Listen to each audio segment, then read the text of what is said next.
ఈ పరాభవ అంటే ఓటమి అనే ఫీలింగ్ కూడా ఉంది. ఇవాళ అన్నిటికీ మనం ఏఐ వాడుతున్నాం కదా. సో న్యాచురల్గా నేను కూడా పరాభవ అనగానే ఒకసారి ఏఐలో కొడితే వచ్చింది ఏంటంటే మనకి తెలుసు కదా, ఉగాది అనేది ఒక పీరియడ్ ఆఫ్ టైం. అది 60 సంవత్సరాలను ఒక యుగము అని అనుకుంటే, ఒక పీరియడ్ ఆఫ్ టైం అని అనుకుంటే 1906 కూడా పరాభవనామ సంవత్సరమే, 2026 కూడా పరాభవనామ సంవత్సరం. సో ఈ పరాభవం అంటే ఓటమి అనే మీనింగ్ ఉంది. ఓటమి అంటే ఏదో కాదు, మనలో ఉన్నటువంటి అహంకారం లేదా కొన్ని రకాలమైనటువంటి నెగిటివ్ క్వాలిటీస్, ఓవర్ అటాచ్మెంట్ ముఖ్యంగా, వీటిని ఓడించడాన్ని పరాభవనామ సంవత్సరం అంటారు. హిందీలో చెబుతారు, ఇతరులను ఓడిస్తే వీరుడు అవుతావు, నిన్ను నువ్వే ఓడిస్తే మహావీర్ అవుతావు అని. దూసరోం పే జీవోతో వీర్, ఖుద్ పే జీవోతో మహావీర్ అని. అలాగా ఈ పరాభవనామ సంవత్సరం మనల్ని మనమే జయించడానికి ఉపయోగపడేటటువంటి ఒక అద్భుతమైనటువంటి అవకాశంగా మనం భావించవచ్చు. Acquiring things is knowledge, getting detached is wisdom అంటారు. రఘువంశంలో అజమహారాజు ఉన్నాడు.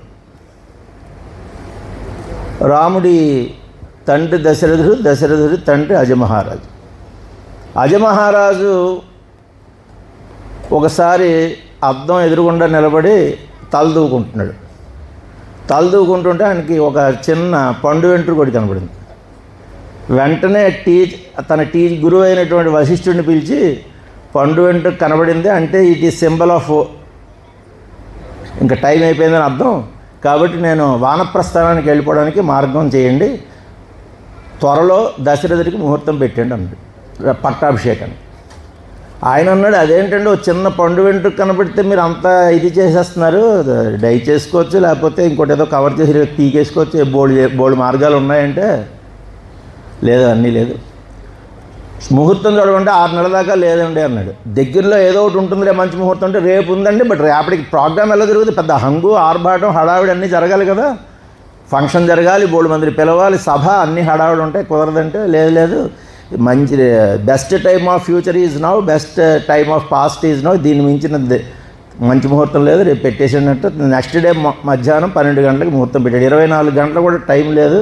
దశరథుడికి రాజ్య పట్టాభిషేకం చేసేసి సాయంత్రం 4 తర్వాత అజమహారాజు స్టోరీ ఎక్కడా కనబడదు మనకు ప్రపంచంలో.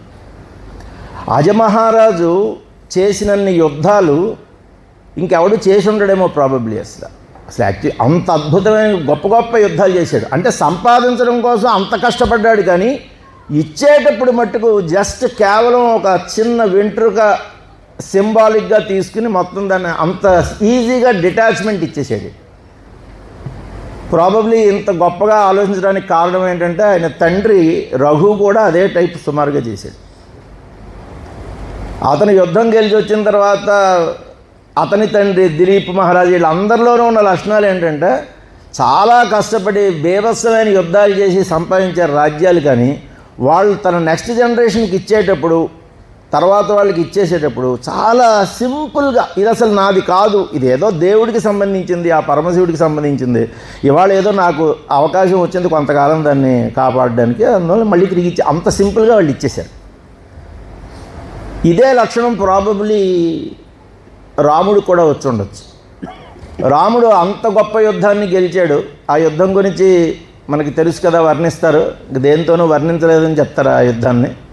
గగనం గగనాకారం సాగర సాగరోపివా, ఆకాశాన్ని ఆకాశంతోనే పోల్చాలి, సముద్రాన్ని సముద్రంతోనే పోల్చాలి, రామరావణ యుద్ధాన్ని రామరావణ యుద్ధంతో మాత్రమే పోల్చాలి, ఇంకా దేంతోనూ పోల్చడానికి లేదు. అలాంటి యుద్ధం చేశాడు, భీకరమైన యుద్ధం.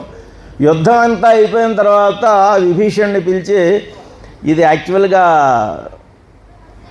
పరమశివుడిది, ఏదో నాకు ఇవాళ వచ్చింది ఇది దీంట్లో, మళ్ళీ నాకేం అవసరం లేదు, మీ తమ్ముడు ఆయన చనిపోయాడు కాబట్టి, మీ అన్నగారు చనిపోయారు కాబట్టి ఇది నీదేలా తీసేసుకో అని చెప్పి ఇచ్చేసి వెంటనే వచ్చాడు.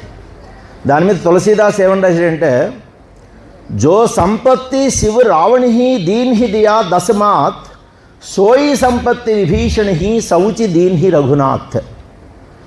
జో సంపత్తి, ఏ విశ్వకర్మ నిర్మిత బంగారు లంకా పట్టణాన్ని జో సంపత్తి శివ్ రావణి దీన్హి దియా దశమాత్.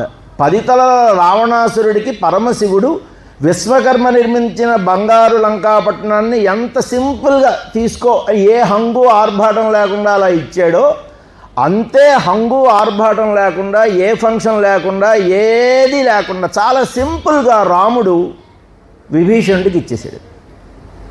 సో వీళ్ళందరూ కూడా ఏ విధంగా అయితే ఆ అటాచ్మెంట్ ద్వారా, అటాచ్మెంట్ అనేది కూడా ఒక పాజిటివ్ ఆస్పెక్ట్ అవ్వచ్చు, బట్ టైం వచ్చినప్పుడు దాన్ని they got detached to that.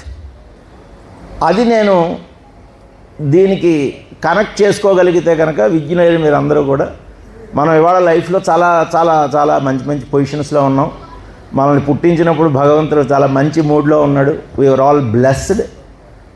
తిరిగి ఎంతో కొంత సమాజానికి ఇవ్వాలి అనే తపనతోనే ఇవాళ ఈ అత్యద్భుతమైన సంఘం భారద్వాజ సంఘం సేవా సమితి ఏర్పడడం, దాంట్లో మీరందరూ ఇంత మంచి మంచి కార్యక్రమాలు చేయడం, చంద్రునికో నూలు పోగులాగా నేను కూడా ఏదో ఒకటి ట్రై న్యాచురల్లీ ఇస్తాం మనం కూడా, నేను కూడా ఇస్తాను. ఇందులో పార్ట్ అవ్వడం చాలా ఆనందంగా ఉంది.